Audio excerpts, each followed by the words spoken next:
موقف نمبر 6، شیخ صاحب قنوت وطر میں رکوع سے پہلے دعا کرنے کے قائل تھے، ہاتھ باندھ کر ہی۔ دارالسلام کی جو نماز نبوی چھپی اس میں بھی انہوں نے یہ بات لکھ دی کہ رکوع کے بعد قنوت کرنا ثابت نہیں ہے، وہ قنوت نازلہ ہے،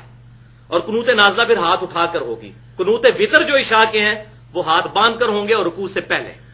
وطر میں رکوع سے پہلے قنوت پڑھی جائے؟ ہاں جی یہ صحیح ہے،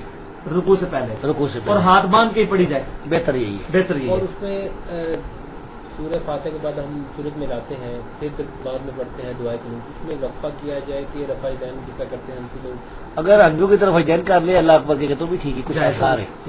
اور اگر آثار ہے اس بات، آثار ہیں، آپ نے بتایا تھا۔ اور اگر وہ نہیں کرتا تو وقفے کے بغیر پڑھتا تو اللہم انا نستعینک و نستغفرک، یہ روایت صحیح ہے؟ سیدنا عمر رضی اللہ تعالیٰ سے ثابت ہے، ثابت ہے، ہاں کچھ تقدیم تاخیر کے ساتھ، ہاں یہ جائز ہے۔ سر 3 وطر کا ذرا طریقہ بتا دیں کیا ہوگا؟ 3 وطر کا بہترین طریقہ یہ ہے کہ 2 رکعت پڑھ کے سلام پھیر دے پھر ایک پڑھے، اچھا، یہ تو صحیح ابن حبان وغیرہ میں موجود ہے۔ اگر کوئی تینوں ایک اسلام سے اور درمیان کا تو پھر حدیث میں یہ الفاظ ہیں کہ آپ نے فرمایا کہ مغرب کے مشابہ 3 وطر نہ پڑھو، ٹھیک ہے، ہاں تو پھر اس طرح یہ ہوگا کہ دوسری رکعت میں تشہد کے لیے نہیں بیٹھے گا، نہیں بیٹھا نا، تو تیسری میں اب جب کھڑا ہوگا تو رفع دین کرے گا؟ کرنا چاہیے، کرنا چاہیے، کیونکہ اذا قاموا من الركعتين۔ اور اب الحمدللہ میں اسی لیے یہ بات چاہے کسی کو بری لگے، میں مسلمانوں کے جتنے مکاتب فکر ہیں ان میں سب سے زیادہ محبت اہل حدیث سے کرتا ہوں، اسی لیے کہ ان کو جب کوئی بات پتہ چل دے تو ان کو اپنا کوئی بابا اپنا بزرگ نظر نہیں آتا۔ الحمدللہ شیخ صاحب نے یہ پوائنٹ آؤٹ کی چیز تو اہل حدیث کی مسجدوں میں انقلاب آیا، اور اکثر مساجد میں تو میں نے جا کر احادیث جب پیش کی صحیح بخاری سے 1002 نمبر حدیث، تو لوگوں نے کہا جی ہم 20 سال سے کر رہے تھے لیکن کل سے اب قنوت رکوع کے پہلے ہوگا۔ اب یہ بات لوگوں کی داڑھی سفید ہو جاتی ہے، لوگوں کی ڈگریاں جو ہیں وہ گنتے رہیں، اتنی ڈگریاں ہوتی ہیں، لیکن یہ بات ان کو مرتے دم تک سمجھ نہیں آتی کہ امام کائنات صلی اللہ علیہ وسلم کی ذات مبارک حجت ہے۔ جو میں کہتا ہوں اہل حدیث کے بچے بچے کو یہ بات پتہ ہے، یہ ایسا زبردست انجیکشن لگ گیا ہے کہ کتاب و سنت حجت ہے، اس سے بڑا کوئی ایسٹ ہی نہیں ہے۔ تو سب سے آسان بات سمجھانا ان کو ہے، اس کے بعد بریلوی، پھر دیوبندی، پھر اہل تشیع۔ بہرحال میں سب کو مسلمان سمجھتا ہوں، ان سے عقائد کا اختلاف اپنی جگہ۔ تو اس حوالے سے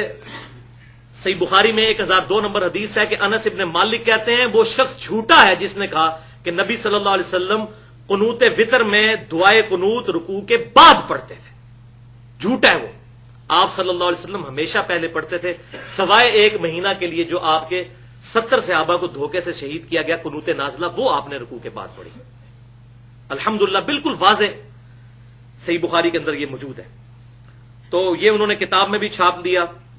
اور اس کی وجہ سے لوگوں نے رجوع کیا، اور پھر اسی نماز نبوی میں دارالسلام والی میں شیخ صاحب نے علماء عرب کا بھی رد کیا، کیونکہ علماء عرب دعا کے بعد جو ہم عام حالت میں دعا کرتے ہیں، جب کبھی بھی دعا کے بعد چہرے پہ ہاتھ پھیرنے کو بدعت کہتے ہیں، تو شیخ صاحب نے الادب المفرد سے صحیح بخاری کی سند کے اوپر، الادب المفرد جو امام بخاری کی کتاب ہے اس میں انٹرنیشنل نمبر کے مطابق 609 نمبر حدیث نقل کی کہ سیدنا عبداللہ بن عمر اور سیدنا عبداللہ ابن زبیر رضی اللہ تعالی عنہما جب بھی دعا کیا کرتے تھے تو دعا کے بعد اپنے دونوں ہاتھوں کو چہرے پر پھیرا کرتے تھے، اور کہا یہ حدیث بالکل صحیح ہے، اور الحمدللہ اس کی وجہ سے یہ بات بھی، ویسے یہ پاکستان میں تو 99.9% اہل حدیث کا عمل اس پہ ہے، اور امت کا عملی تواتر اور اجماع ہے۔ بہرحال اس حوالے سے 250 منٹ کی میری گفتگو ہے، مسئلہ نمبر 75A اور B کے نام سے بدعت سے متعلق فرقہ وارانہ نظریات کا تحقیقی جائزہ، اس میں نے یہ چیزیں بیان کی ہیں۔